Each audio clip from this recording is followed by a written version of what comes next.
அன்பான அவர்களுக்கு வணக்கம். நீங்கள் பார்த்துக் கொண்டிருப்பது வாசிப்போம் வாரும் ஒரு கதை. எஸ் தமிழ் ஊடாக வாசிப்போம் வாரும் ஒரு கதை பார்த்தும் கேட்டுக்கொண்டிருக்கிறீர்கள். இன்றைய நிகழ்விலே எங்களுடைய எழுத்தாளர்களின் ஆக்கங்களை ஒரு புதுக்கதையாக இருக்கின்ற மறைந்து இருக்கின்ற பதிவுகளை எடுத்து வருகின்றார்கள். வாசிப்போம் ஒரு வாரம் ஒரு கதையோடு அந்த வகையிலே இன்றைய நிகழ்வில் நாங்கள் தொடர்ந்து எடுத்து வர இருக்கின்றோம். புதிய ஒரு கதை ஆசிரியரின் கதையோடு இன்று இந்த கதையின் வாசிப்பாளராக இருக்கின்ற இதுவரை மீண்டும் இணைந்திருக்கின்றார்கள். அதை வாசிப்பாளர்கள் அந்த வகையிலே நாளினி ஆனந்தன் அவர்கள் இவர் எழுத்தாளராகவும் அது மட்டுமில்ல கவிஞராகவும் விமர்சகராகவும் தமிழ் பாடசாலையின் ஆசிரியராகவும் பணியாற்றி வருகின்றார். அவரோடு இணைந்து வாணி கலாவன் அவர்கள் இவர் நிதித்துறை உதவியாளராகவும் ஆரம்ப ஆங்கில பாடசாலையின் நிதி பணிப்பாளராகவும் தொலைக்காட்சியின் அறிவிப்பாளராகவும் இருந்து வருகின்றார். அவர் இணைந்து இன்றைய கதையை கொண்டு வர இருக்கின்றார்கள். வணக்கம் குணாலினி. வணக்கம். வணக்கம் வாணி. வணக்கம். இன்று என்ன கதையுடன் வந்திருக்கின்றீர்கள் இருவரும்? இந்த வாரம் இன்னும் ஒரு எழுத்தாளரின் சிறுகதையுடன் உங்களை சந்திப்பதில் பெருமகிழ்ச்சி அடைகின்றோம். டாக்டர் செல்வரஞ்சனி சுப்பிரமணியம் எழுதிய அன்றொரு நாள் என்ற சிறுகதை இன்றைய நாளை மகிழ்வாக்க வருகின்றது. டாக்டர் செல்வரஞ்சனி சுப்பிரமணியம் யாழ்ப்பாணத்தை பூர்வீகமாக கொண்டவர். ஆயினும் இவர் வடவேல் வாகனங்களில் அதிக காலம் வாழ்ந்து தற்பொழுது கொழும்பில் வசித்து வருகின்றார். இவருடைய கணவர் சுப்பிரமணியம் அவர்களும் ஒரு வைத்தியர் ஆவார். இவர்களுக்கு 2 மகள்மாரும் உள்ளனர். இவர் சிலாபம் மற்றும் யாழ் வேம்படியில் கல்வி கற்றவர் ஆவார். இவர் கல்வி கற்கும் காலத்தில் தமிழ் இலக்கிய துறையில் மிகவும் சிறந்து விளங்கினார்.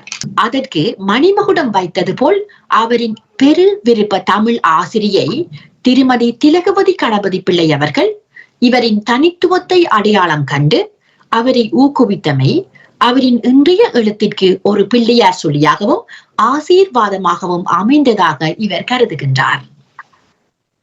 வைத்திய துறையின் ஆரம்ப வருடங்களை கண்டி மற்றும் அயல் பிரதேசங்களிலும் பின்னிய காலத்தில் பணி ஓய்வு பெறும் வரை வடமேல் மாகாணங்களிலும் சேவை புரிந்து பல மக்களின் மனங்களை அன்பால் வென்றுள்ளார். தற்பொழுதோ தனது ஓய்வு காலத்தில் அவர் காத்திரமான சிறுகதைகள், விமர்சனங்கள், கட்டுரைகள் என்பனவற்றை எழுதி வருகின்றார். ஜீவநதி, ஞானம், அம்ருதா, வெற்றிமணி, எங்கட புத்தகங்கள், காலம், சஞ்சிகை மற்றும் இலங்கையின் பிற தினசரி பத்திரிகைகளிலும் தொடர்ந்து எழுதி வருகின்றார். இவரது எழுத்துக்கள் பல வடிவங்களிலும் மக்களை சென்று அடைய வேண்டும் என்று வாழ்த்துகின்றோம். இவரின் அன்றொரு நாள் என்ற சிறுகதையை திருமதி குணாலினி தயானந்தன் அவர்கள் இப்பொழுது வாசிக்க தொடங்குவார்கள். அன்றொரு நாள். களப்பு என்று அழைக்கப்படும் பறவை கடலின் மேலாக செல்லும் பாலத்தின் மீது கார் விரைந்து கொண்டிருக்க என் மனம் ஏற்கனவே நான் தேடி செல்லும் பாடசாலையை அடைந்திருந்தது. பச்சை நிற கனவுகளால் இதயம் நிறைந்தது. மிஸ், இந்த சாரி உங்களுக்கு ஜாதியா ஈச்சிய என்று கலிஸ்டா சொன்ன. நாளைக்கும் இந்த சாரி கட்டிட்டு வாரா? ரஞ்சனின் கடைசியாக கேட்ட குரல் என் காதில் ஒலிப்பது போல் இருந்தது. இப்படி பல தடவைகள் சொல்லி இருக்கிறானே, கலிஸ்டா சொன்னாளா இல்லை இவனே சொல்கிறானா என்று என் மனம் கேட்டதுண்டு. உள்ளூர ரசிக்கவும் செய்தது. பக்கத்தில் கோகுலன் காரை ஓட்டி கொண்டிருக்க மீண்டும் ரஞ்சனின் குரல். மிஸ், அண்டன் என்ற கணக்க பார்த்து கொப்பி பண்ணிய என்ற ரேசரையும் களவாடிண்டான். மறுவா கேட்டா நோண்டிய. மிஸ், இந்த கமில செம்புட்டு சொன்னாலும் கேக்கிய இல்ல, வங்கில ஏறி ஏறி குதிக்கிய என்ற சோமால மாதாவே. இன்று வரை காதில் ஒலித்து கொண்டே இருக்கும் குரல் அவனுடையது. எனது பயணம் எதை நோக்கமாக கொண்டது என்பது கண்ணாடியில் படிந்திருக்கும் புகை மூட்டம் போல தெளிவில்லாமலே இருந்தது. அதை விலக்கி பார்க்கவும் மனம் விரும்பவில்லை. நான் மிக விருப்பத்துடன் ஆசிரிய தொழில் புரிந்த கடற்கரையோர கனிஷ்ட பாடசாலையை, அதன் வளர்ச்சியை பார்க்க விரும்புகிறேனா? கொஞ்சலான இழுவை பாடல் போன்ற அந்த கரையோர தமிழை மீண்டும் கேட்க ஆவல் கொண்டேனா? அப்பாவித்தனமான அந்த வெள்ளந்தி மனிதர்களை காண செல்கின்றேனா? 50 வருடங்கள் எத்தனை மாற்றங்களை மனிதர்களில் தோற்றுவித்து இருக்கும் என மனது வியந்தது. 73ஆம் ஆண்டளவில் நான் ரசித்த கரையோர கவிதை தமிழை உள்ளது உள்ளபடி என்று நினைவு கூர்வேனா என்பது தெரியவில்லை. ஆனாலும் இன்னும் முழுதாக மறந்து விடவில்லை. வினைமுற்றுக்கள் எல்லாம் அவர்களின் பேச்சு வழக்கிற்கு வசதிப்பட்டபடி வினை எச்சங்களாகும் சுவாரஸ்யமான தமிழ் நடை அது. இவை எவையுமே காரணம் இல்லையே, இன்னும் ஒன்றும் இருக்கிறதே என்றொரு ரகசிய குரல் உள்ளிருந்து கூவியது. ஆனாலும் அதற்கு செவிமடுப்பதையும் சம்மதம் சொல்வதையும் சம்பிரதாய சிறைக்குள் வளர்த்தெடுத்த தார்மீக உணர்வொன்று தடுத்தது. அந்த பாடசாலையில் மாணவனாக 6ஆம் வகுப்பில் என்னிடம் படித்த மனதில் தனியிடம் பிடித்த செபாஸ்டியன் ரஞ்சனை காண ஆவல் கொண்டிருப்பதுதான் உள்மன ஏக்கம் என்னும் காரணத்தை மனது மறுக்கவே விரும்பியது. அந்த கருப்பழகனின் பளீர் என்ற முகமும் துருதுருத்த அவன் கண்களும் சுருட்டை முடியும் கூர்ந்து ஆழ நோக்கும் பார்வையும் படிப்பில் காட்டிய கெட்டித்தனமும் இன்றும் மனதின் அழகான மூலையொன்றில் இனிமையான மெல்லுணர்வு போர்வையுடன் இதமாக உறங்கிக் கொண்டுதான் இருக்கின்றன. பதின்மத்தில் அடியெடுத்து வைக்கப் போகும் அவனுக்கும் அதன் இறுதியில் விடைபெற காத்திருக்கும் எனக்கும் ஏதோ ஒரு வகையில் ஈர்ப்பு இருந்ததா என மனதை நான் என்றுமே குழப்பிக் கொண்டதில்லை. இல்லை என்று சொல்லிக் கொள்வதில் தான் எனது பெருமிதமும் கௌரவமும் அடங்கி இருந்தன. புரிந்தாலும் புரியாவிட்டாலும் எது எப்படி இருந்தாலும் கோகுலனை நீண்ட காலம் நச்சரித்து இன்று இந்த பயணம் வந்திருக்கிறேன் என்பதுதான் உண்மை. காலம் முடிந்ததும் சற்று தூரத்தில் அந்த முச்சந்தி தெரிகிறது. இடது பக்கம் செல்லும் பாதை போலீஸ் நிலையத்தை நோக்கியது. நேராக போதும் பாதை ரெஸ்ட் ஹவுஸை நோக்கி செல்வது. வலது பக்கம் திரும்பும் பாதை சிறிது தூரத்தில் அந்த அழகிய கடலுக்கும் களப்புக்கும் இடையே சமாந்தரமாக செல்லும். குன்றும் குழியுமான பாதையில் கடலோர பாடசாலையை நோக்கி செல்லும். இந்த சிற்றூர் பற்றிய நினைவுகள் மாறாமல் இருந்தாலும் நிஜம் நிறைய மாற்றங்களை கண்முன் காட்டியது. கார் முன்னே செல்ல செல்ல என் ஆர்வம் ஆவல் அதைவிட வேகமாக அதிகரித்தது. 19 வயது முழுதாக நிரம்பாத சேலை கூட ஒழுங்காக அணிய தெரியாத வயதில் இதே பாதையில் கால்நடையாக சென்ற காலம் அது. கடற்காற்றுடன் போட்டியிட்டு சாரியும் தலைமுடியும் அள்ளுண்டு ஒரு பக்கம் பறக்க சாரியை கால்களிடையே சிக்காது இழுத்து பிடித்தவாறு மறுகையில் காலை உணவும் தண்ணீரும் புத்தகங்களும் கொண்ட கைப்பையின் பாரத்துடன் எதிர் நீச்சல் அடித்த நாட்கள் நினைவில் வர மனது இளமையாகி முறுவலித்துக் கொண்டது. ஸ்டிக்கர் பொட்டுகள் இல்லாதது அந்த காலம். சில சமயம் நெற்றியில் வைத்த கருப்பு பொட்டு காலை வெயில் வெக்கையில் உருகி வழிவதும் உண்டு. ஆனாலும் நினைவு தெரிந்த நாள் முதலாக வைத்த பொட்டை ஏனோ விட முடியவில்லை. அது என் முகத்துக்கு அழகாக இருப்பதாக ரஞ்சன் மட்டுமல்ல ஏனைய மாணவர்களும் சொல்லி இருக்கிறார்கள். நான் வாழ்ந்த நகரில் இருந்து 1.5 மைலுக்கு அதிகமான தூரத்தில் இந்த பாடசாலை அமைந்திருந்தது. அத்தி பூத்தாற் போல் ஒரு பஸ் அந்த பாதையில் ஓடுவதுண்டு. அதை நம்புவதை விட நடந்தால் நேரத்துக்கு பாடசாலைக்கு போய்விடலாம். கண்ணுக்கு எட்டிய தூரம் வரை பாதையின் இருகரையும் வெண்மல் சூழ்ந்திருக்கும். கரடு முரடான ஒற்றையடி பாதை கட்டிடங்கள் எதுவுமற்ற ஆள் அரவமோ வாகன போக்குவரத்தோ இல்லாத ஏகாந்தமான அந்த பாதையில் தனியாக நடந்து செல்வதற்கு இந்த காலத்தை போல எனக்கு எந்த பயமும் அன்று வந்ததில்லை. பாதையின் முடிவில் மீனவ மக்கள் மட்டுமே வாழும் சிறிய கிராமம். எளிமையான ஓட்டு வீடுகள், பெரும்பாலானவை குடிசைகள். பலர் காலங்காலமாக இங்கேயே வாழ்பவர்கள். சிலர் நீர்கொழும்பிலிருந்து வந்து வந்து செல்பவர்கள். கிராமத்தின் ஓரத்தில் ஒற்றை கட்டிடமாக அமைந்த அழுக்கிடிந்த சுவர்களுடன் கூடிய ஒரு தமிழ் கலவன் பாடசாலை. அதிபருக்கான சிறுமேடை போன்ற அமைப்பையும் நீண்ட ஹோலில் ஏனைய 6 வகுப்பறைகளையுமே மட்டும் கொண்ட கட்டிடம் அது. முன்னால் பாதியுடைந்த நிலையில் எழுத்துக்கள் மங்கிய சிறிய பெயர் பலகை. அதுதான் என் நினைவில் அழியாத பாடசாலையின் சித்திரம். கனவுகளை சுமந்திருக்கும் வயது அது. மனதுக்குள் அந்த கால சினிமாவின் காதல் பாடல்களில் ஏதோ ஒன்று பின்னணியில் இசைத்துக் கொண்டே இருக்கும். தனித்தே தனக்குள் சிரிக்கும் எனது உதடுகளின் முறுவலை பார்த்து அந்த பாதையில் வெவ்வேறு தேவைகளுக்காக அருகில் இருந்த நகருக்கு செல்லும் பெண்களும் ஆண்களும் தம்மை பார்த்து சிரிப்பதாக நினைத்துக் கொள்வார்கள். அன்றைய கரையோர பெண்கள் சீத்தையும் மேலே கழுத்து ஆழமான இடுப்பு தெரியும்படியான சட்டையும் அணிந்திருப்பார்கள். தமது எடுப்பான முன்னழகுகளும் இடுப்பின் மடிப்புகளும் தெரிவது பற்றிய அக்கறையோ கூச்சமோ இல்லாத அவர்களது அப்பாவித்தனம் மிக அழகானது. தலையில் கூடையுடன் கைகளை மாறி மாறி வீசி இடுப்பு அசைத்து சமநிலை தவறாது லயத்துடன் நடக்கும் அழகு அலாதியானது. வெயிலில் உடல் கருத்திருந்தாலும் மனதால் அழகானவர்கள். வலையோ இயந்திரங்களோ சுமந்து செல்லும் ஆண்களும் என்னை கடந்து செல்வார்கள். வழியில் சந்திக்க நேரும் போது நோனா ஸ்கூலுக்கா போற, கால் நோகியா எனும் பாசமான கேள்விகள். நோனாட ஊட்டாக்கள் இங்கிட்டா ஈச்சிய யாப்பானமா பிள்ளை இருக்கிறா என்ற விடுப்புகள், விசாரிப்புகள். அந்த சிறுக்கன் இன்னைக்கு ஸ்கூலுக்கு வாரல்ல, தொழிலுக்கு போய் அதிக மேம்படுதாம் என்னும் தகவல் பரிமாற்றங்கள். விற்பனைக்காக கொண்டு செல்லப்படும் காய வைத்த கருவாடுகள் பரிசாக எனக்கு கைமாறுவதும் உண்டு. அவர்களில் அநேக மாணவர்களுக்கு சிங்களம் சரிவர எழுதவோ பேசவோ தெரியாது. பேச்சு வழக்கெல்லாம் தமிழ்தான், படிப்பதும் தமிழில்தான்.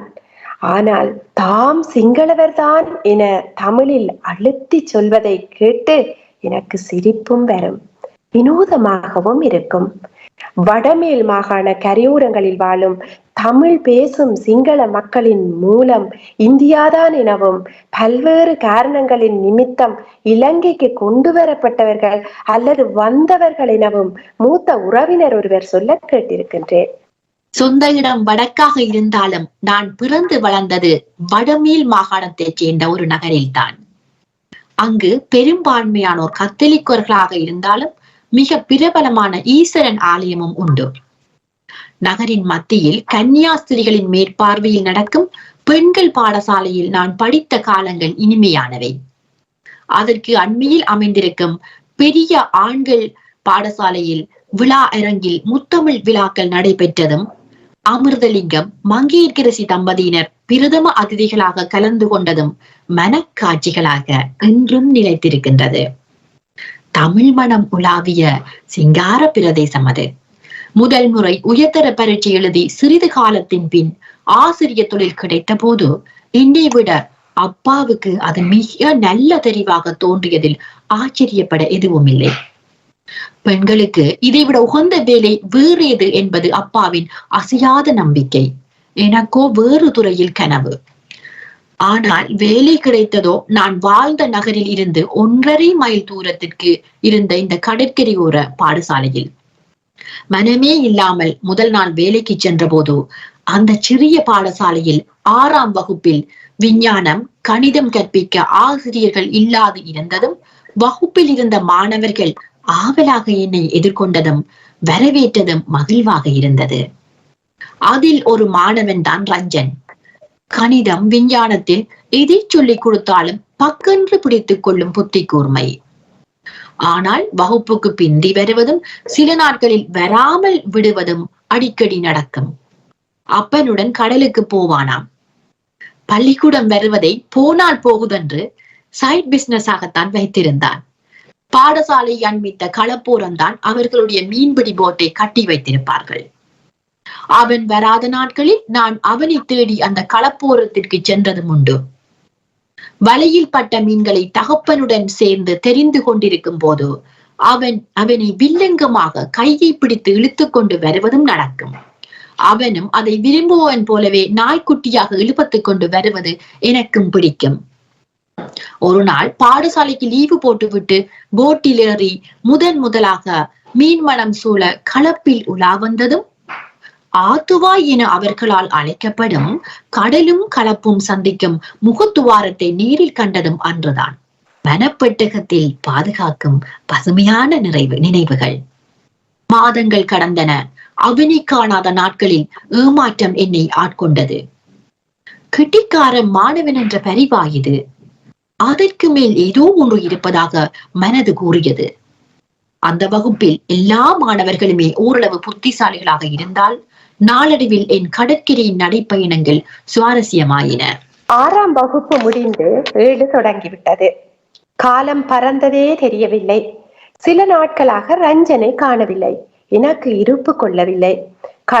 கடலோரத்திலும் காணவில்லை. அவனது வீடு கூட பாடசாலைக்கு அருகில்தான். அங்கும் அவன் இல்லை. ரஞ்சன் தொழிலுக்கு போய் மிஸ், வீட்டில மிச்சம் சோம் இல்ல, உழைப்பும் இல்ல, சிறுக்க நினிமே ஸ்கூலுக்கு வாரல்ல. தகவல் தந்தது அம்மா. திரும்பி பாடசாலைக்கு வந்தபோது என் கண்கள் சிவந்து கலங்கி இருந்தன. சில நாட்களில் ரஞ்சனின் தந்தை மரணமடைந்த செய்தியும் காதில் விழுந்தது. இனி எப்போதுமே அவன் பாடசாலைக்கு வரப்போவதில்லை என்பது உறுதியான போது மனம் உடைந்து போனது உண்மை.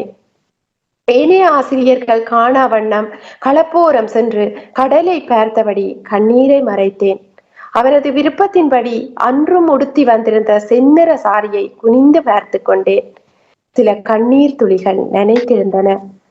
அதன் பின்னும் சில மாதங்கள் அங்கு சேவையில் இருந்தேன். பின் நான் விரும்பிய துறைக்கு மாறிக்கொண்ட போதும் இன்றும் அந்த பாடசாலையையும் ரஞ்சனையும் மறக்கவில்லை. விஞ்ஞானம் கற்பிக்க ஆசிரியர்கள் இல்லாமல் கொஞ்சம் வசதி உள்ள பிள்ளைகள் நகருக்கு நடந்து போய் படித்தார்களாம் என்று பின்னர் கேள்விப்பட்டேன். சொல்லாமல் கொள்ளாமல் எந்த முன்னறிவிப்பும் இன்றி சடுதியாக சேவையிலிருந்து நின்று போன என்னை அவர்கள் தேடியதாகவும் குறை கூறியதாகவும் அறிந்தேன். அந்த மாணவர்களை இடைநடுவில் அநாதரவாக விட்டுவிட்டு வந்தேனே என்ற குற்ற உணர்வை இன்று வரை கொண்டிருக்கின்றேன். இப்போது பாடசாலை உயர்தரம் வரை வளர்ந்திருக்குமா? ரஞ்சன் எப்படி இருப்பான் என மன ஆழத்தில் நினைவுகள் அடிக்கடி விழிப்பதுண்டு. ஒரு ஆசிரியைக்கும் மாணவனுக்கும் இடையில் இவ்வாறான ஈர்ப்புகள் இருப்பதை கலாச்சாரத்தின் துணை கொண்டு மறுதளிப்பது எனக்கு வசதியாகவே இருந்தது. ஆனாலும் பின்னொரு காலத்தில் 10 வயது அதிகமான ஆசிரியை ஒருவரை மாணவனாக இருந்த இளம் பையன் ஒருவன் இழுத்து கொண்டு ஓடியது ஞாபகத்தில் வர மனதுக்குள் சஞ்சலமான கள்ள புன்னகை ஒன்று மலர்ந்தது.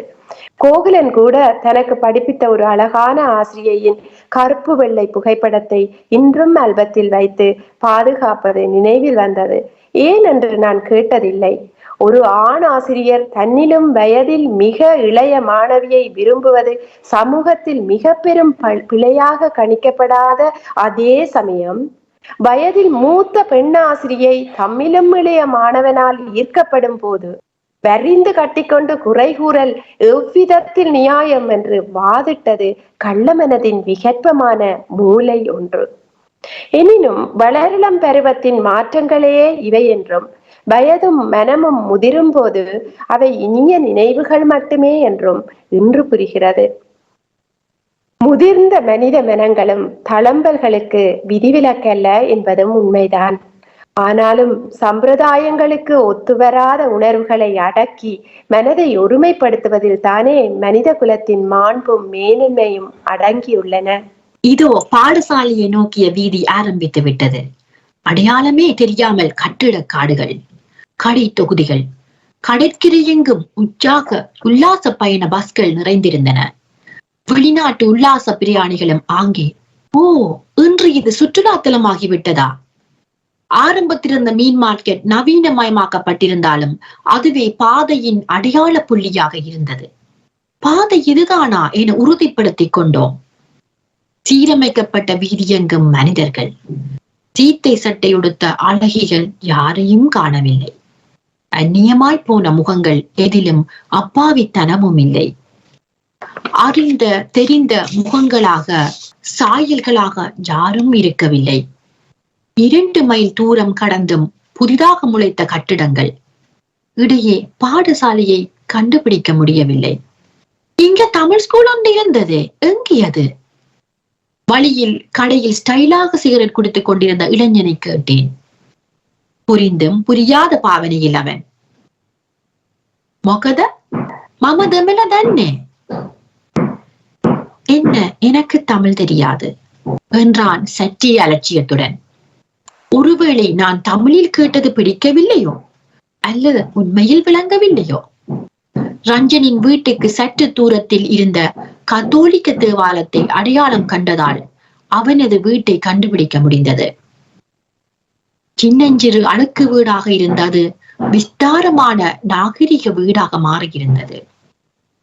இன்னும் மீனவ தொழில் செய்வதன் அடையாளமாக முன் விராந்தையில் வலைகள், வாசலில் கருப்பாக சுருட்டை முடியுடன் கூர்ந்த கலையான கண்களுடன் ஒரு இளைஞன், 25-30 வயது இருக்கலாம், ரஞ்சனின் மகனாக இருக்க வேண்டும் என சாயல் உறுதி செய்தது. மனம் சற்றே சிலிர்த்தது. இது ரஞ்சன் வீடோ? நல்ல வேளை எனது கேள்வியை புரிந்த பாவனையில் அவன் தலையாட்டினான். அப்பா இருக்கிறாரா? எனது நெற்றியில் இட்டிருந்த பொட்டில் பார்வையை பதித்தவன் நான் யாராக இருக்கக்கூடும் என்ற கேள்வி முகத்தில் துலங்க உள்நோக்கி உரத்து கூப்பிட்டான். தாத்தே, தாத்தே, மே ஒயாவு கம்பெட கவுதை நோனா கெனக்கவிலா. அப்பா, இங்கே உங்களை தேடி ஒரு பெண்மணி வந்திருக்கிறார். இன்னும் என் மனம் படபடக்க தொடங்கியது. இழுபதுகளை அண்மித்திருக்கும் என்னை அவன் அடையாளம் காண்பானா? அதே ஆர்வத்துடன் என்னை பார்ப்பானா? மிஸ், நல்லா ஈச்சிய, இப்ப எங்கிட்டு இருக்கிற, என்ன செய்யற என்று அதே சுந்தர தமிழில் கேட்பானா என்று மனம் அவலாதிப்பட்டது. சில நிமிடங்களில் கருத்து தடித்த உருவம் ஒன்று வெளிப்பட்டது. வர முதலே மணியோசை போல கசிப்பின் மனம் முன்னே வந்தது. வயிறு பானை போல் உப்பி இருக்க, கழுத்து காணாமல் போயிருந்தது. தாடைகள் வீங்கி முகம் உருமாறி இருந்தது. சாரத்தை வயிற்றுக்கு மேலே உயர்த்தி கட்டியிருந்தான். மார்பு பகுதி பருத்து அருவருப்பை தந்தது. போதை மிகுந்த சிவந்த கண்களில் கூர்மை இல்லை.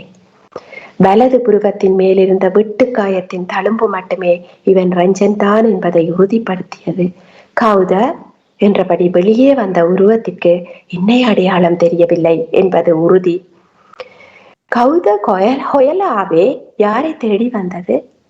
மீண்டும் இறுகிய குரலில், இனி அறிமுகம் எதுவுமே தேவையே இல்லையே. அழியாத கோலங்கள் கலைந்து சில கணங்களாகியிருந்தன. தமிழில் தொடராமல் சிங்களத்தில் பதிலிட்டேன். நே அட்ரஸ் வரதிலா மங் ஹொயல ஆவே ஒயா நிமே. இல்லை இல்லை, விலாசம் மாறிவிட்டது. நான் தேடி வந்தது உங்களே அல்ல. நெற்றியில் இட்டிருந்த கோயில் குங்குமம் வியர்வையில் கரைந்து சேலையில் செந்திட்டாக படிந்தது. வெற்று பார்வையுடன் காரில் ஏறினேன். கார் திரும்பியது. வாசல் பக்கத்தை மற்ற ஒழுங்கைக்கு மாற்றிய புதுப்பிக்கப்பட்ட விஸ்தாரணமான பாடசாலையின் பெயர் பலகை இப்போது தெளிவாக தெரிந்தது. சாந்த செபஸ்டியன் கனிஸ்த விதுகல. தனிச்சிங்களத்தில் எழுதப்பட்ட பாடசாலையின் பெயர் என்னை பார்த்து கேலியாக சிரித்தது. இவ்வாறு மிக அருமையாக இந்த படைப்பை எடுத்து செல்லுகின்றார் எழுத்தாளர் டாக்டர் செல்வரஞ்சனி சுப்பிரமணியம். இந்த படைப்பின் மெய்மை தன்மையும் விவரிப்பும் இது ஒரு அனுபவ பகிர்வை போல வாசகரை யோசிக்க வைக்கின்றது. இங்கு எழுத்தாளரின் மிகச்சரளமான மொழியோட்டமும் உரையாடல்களில் வட்டார வழக்கு மொழியை திறம்பட ஆளும் நேர்த்தியும் குறிப்பிட்டு சொல்லத்தக்கதாக உள்ளன. கொஞ்சலான இழுவை பாடல் போன்ற கரையோர தமிழும் அப்பாவித்தனமான வெள்ளந்தி மக்களும் அழகாக மனதில் பதிந்தே விடுகிறார்கள். இந்த கதை மிக சுவாரஸ்யமாக ஒரு ஆசிரியருக்கும் மாணவருக்கும் இடையில் ஏற்படுகின்ற பெயரிட முடியாத அதீத அன்பை சுற்றி கவனமாக கட்டமைக்கப்பட்டிருக்கின்ற அதே வேளையில் ஆழ் நிலையில் அரசியலை பேசுகிறது. ஆழ் நிலையில் நாட்டு அரசியலையும் மிக சாதுரியமாக பேசி செல்கின்றது. சிங்கள மயமாக்கலுக்கு உட்படுகின்ற கிராமங்களும் காணாமல் போகும் தமிழ் மொழியும் மனத்தை வலிக்க வைக்கின்றன. எழுத்தாளர் டாக்டர் சிவரஞ்சனி அவர்கள் ஒரு எழுத்தை தனக்கென கையகப்படுத்தி இருக்கின்றார். அது வாசகனை தன்னோடு இழுத்து சென்று விடுகின்றது. ஞானம் இதழில் கடைசி இதழில் வெளிவந்த வருகிறான் என்ற கதையும் இந்த அவருடைய இயல்பை பறைசாற்றி நிற்பதாக நான் வாசித்த போது நினைத்தேன். இந்த சுவை கொன்றாத இனிய எழுத்து நடை, அத்துடன் திருப்பங்கள் நிறைந்த பாத்திர நகர்வுகள், இவை கதையை ஒரே மூச்சில் படித்துவிட தோன்றுகின்றன, தூண்டுகின்றன. மனிதர்களின் நடத்தைகளையும் மனோபாவங்களையும் மிக அழகாக, மிக தெளிவாக, விவரமாக எழுதி செல்கின்ற இவரின் பாத்திர வார்ப்பு பிரமிக்க வைப்பதாக உள்ளது. வாழ்வின் கோலங்களையும் பாடுகளையும் சாதாரணமாக சொல்லி செல்வது போல பாவனை காட்டுகின்ற கதைகள் உண்மையில் நல்ல படிப்பினைகளையும் நல்ல ஒரு விழிப்புணர்வையும் சமூகத்திற்கு கொடுத்து செல்கின்றன என்பது மறுக்க முடியாத உண்மை.